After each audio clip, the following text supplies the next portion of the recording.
গুৱাহাটী মহানগৰীত পুনৰ সংঘটিত হৈছে জঘন্য ঘটনা।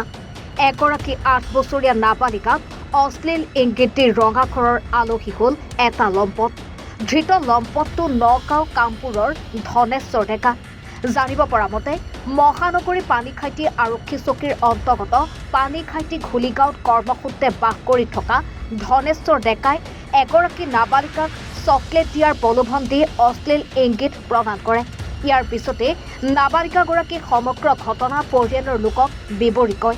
ইয়াৰ পিছতে ঘটনা সন্দৰ্ভত পৰিয়ালৰ লোকে পানীখাইটি আৰক্ষীৰ চকীত দাখিল কৰে এজাহাৰৰ ভিত্তিত পানীখাইটি আৰক্ষীয়ে পস্কো আইনৰ অধীনত PGR 134 ধাৰাত এক গোচৰ ৰুজু কৰি অভিযুক্ত ধনেশ্বৰ ডেকাক গ্ৰেপ্তাৰ কৰি তদন্ত আৰম্ভ কৰিছে। Bureau report any Bharat 24।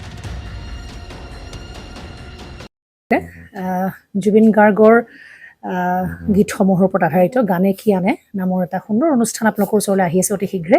অহা 15 আগষ্টৰ পৰা ধেমাজিৰ পৰা প্ৰথম অডিশ্যন আৰম্ভ হ'ব আৰু সেই অডিশ্যনৰ যোগেদি বিভিন্ন কণ্ঠশিল্পীসকলে যিসকলে এই অনুষ্ঠানত যোগদান কৰিব বিচাৰে তেওঁলোকে এই অডিশ্যনৰ যোগেদি আগবাঢ়ি আহক আৰু জুবিন গাৰ্গৰ বহুত ভাল লগা গান আমি সদায় শুনি আহোঁ।